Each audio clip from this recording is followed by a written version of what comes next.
भारत एक लोकतांत्रिक देश है जहां बिना किसी भेदभाव के हर व्यक्ति को मत देने का अधिकार है, जो कि 18 वर्ष की आयु पूर्ण होते ही स्वतः मिल जाता है। मतदाताओं में अपने इस अधिकार के प्रति जागरूकता हो, इसी उद्देश्य के लिए निर्वाचन आयोग निरंतर प्रयासरत है। 19 अप्रैल से उत्तराखंड में लोकसभा के पहले चरण के चुनाव होने वाले हैं और इस संबंध में मतदान का प्रतिशत बढ़ाने और मतदाताओं को जागरूक करने के लिए किस तरह के प्रयास किए जा रहे हैं, इसी संबंध में आज हमसे जानकारी साझा कर रहे हैं उत्तराखंड के अपर मुख्य निर्वाचन अधिकारी डॉक्टर विजय कुमार जोगदंडे। सर, पहले चरण का मतदान शुरू होने को है और मतदान की प्रतिशत में वृद्धि हो, इसके लिए निर्वाचन आयोग द्वारा किस तरह के जन जागरूकता के कार्यक्रम चलाए जा रहे हैं? गत लोकसभा निर्वाचन में उत्तराखंड राज्य में 61.5% का मतदान का प्रतिशत हासिल हुआ था। इस बार इस मतदान प्रतिशत में वृद्धि होने की संभावना के लिए प्रयास कर रहे हैं। इस बार का जो हमारा लक्ष्य हमने रखा है वो 75% मतदान का रखा हुआ है। इसके लिए हम लोगों ने स्वीप के माध्यम से विभिन्न अभियान चलाए हुए हैं। मतदाताओं तक पहुंचने के लिए मतदाता शपथ कार्यक्रम का आयोजन किया गया है। पूरे राज्य में हम लोगों ने 50 लाख से अधिक मतदाताओं को मतदान की शपथ दिलवाई है। इसके अलावा जो हमारे इलेक्टोरल लिटरेसी क्लब्स होते हैं उसको भी हमने गठित किया हुआ है। सभी जनपदों में विशेष रूप से इसका प्रयास किया गया है। जो हमारे युवा मतदाता होते हैं उनको भी हम लोगों ने निर्वाचन की प्रक्रिया में जोड़ने का प्रयास किया है। हमारे युवा मतदाताओं की संख्या जो 18 से 19 आयु वर्ग के होते हैं, पिछली बार 80,000 मतदाता ही हमारे निर्वाचन प्रक्रिया का हिस्सा बने थे। इस बार हम लोगों ने 1,45,000 युवाओं को इसमें जोड़ा हुआ है। राज्य में जितने भी हमारे मतदाता हैं उन तक हम लोग पहुंच बना रहे हैं और हमारे बूथ पर भी हम ये व्यवस्था सुनिश्चित कर रहे हैं कि बूथ के आसपास भी सभी आवश्यक सुविधाएं जैसे पेयजल, रैंप, बिजली, पानी और जो शेड होता है वो अवेलेबल रहे ताकि मतदाताओं को कोई भी दिक्कत ना हो। इसके अलावा जो हमारे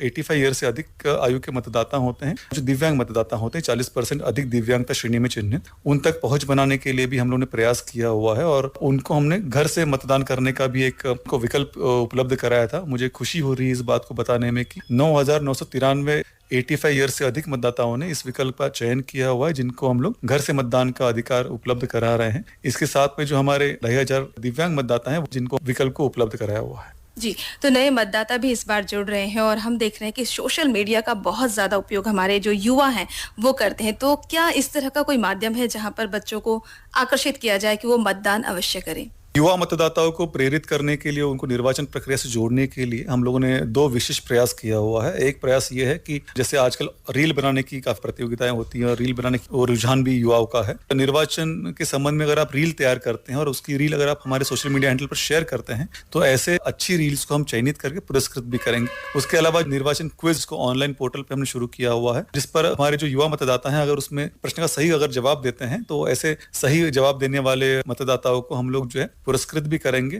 प्रथम पुरस्कार के रूप में हमने 5,000 रुपए का धनराशि रखा हुआ है, द्वितीय पुरस्कार के रूप में 2,000 रुपए का और तृतीय पुरस्कार का राशि हमने 1,000 रुपए का रखा हुआ है। और जो अभी तक का हमारा निष्कर्ष ये आया हुआ है, बड़ी संख्या में लोग जो है इसमें प्रतिभाग कर रहे हैं। मुझे उम्मीद है ये सारे प्रयास हमारे मतदान प्रतिशत को बढ़ाने में मदद कर सकते हैं। जी, वोट देना हमारा मौलिक अधिकार है और वही हमारा ये कर्तव्य भी बनता है कि हम सभी को मतदान दिवस के दिन जा करके अपना मत अवश्य देना चाहिए। इस बारे में आपका क्या कहना है? देखिए, हम हमेशा अपने अधिकारों की बात करते हैं, फंडामेंटल राइट्स की बात करते हैं, लेकिन अपने दायित्व की बात नहीं करते हैं। और मुझे लगता है कि निर्वाचन की जो प्रक्रिया होती है अपने एक दायित्व को निभाने का अवसर हमको प्रदान करती है। हमने हर बार देखा है कि हमारे राज्य के नागरिक जो हैं मतदान की प्रक्रिया में बढ़ चढ़ कर हिस्सा लेते हैं और हर नागरिक अपना योगदान देता है। इस अवसर पर मैं सबसे अपील करना चाहूंगा कि आप निर्वाचन प्रक्रिया में सहभागिता सुनिश्चित करें, सही प्रत्याशी को चुनने में हमारी मदद करें और जो भी सरकार आप चुनोगे वो आपके विकास का कार्य हमेशा करती रहेगी। सही प्रत्याशी का चुनाव आपके हाथ में होता है, उसके लिए आपको मतदान के दिवस पर मतदान के लिए आगे आकर सहभाग करना पड़ेगा। जी, उत्तराखंड की बात करना चाहेंगे। भौगोलिक परिस्थितियों की अगर हम बात करते हैं तो अलग अलग तरह की यहाँ की भौगोलिक परिस्थितियां हैं, विपरीत परिस्थितियां हैं। ऐसे में वो लोग जो दूर दराज के गाँव में रहते हैं वो किस तरह से मतदान के लिए अपना सहयोग दे सकते हैं?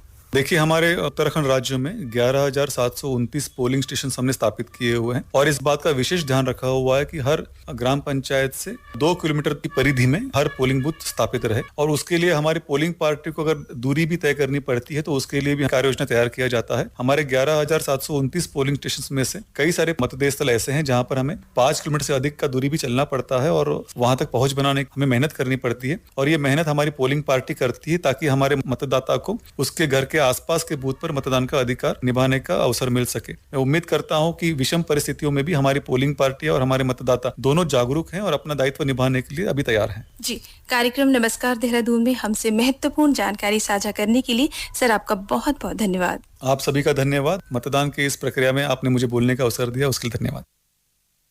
मतदाता जागरूकता अभियान के संबंध में श्रोताओं अभी हमसे जानकारी साझा कर रहे थे डॉक्टर विजय कुमार जोगदंडे, अपर मुख्य निर्वाचन अधिकारी उत्तराखंड।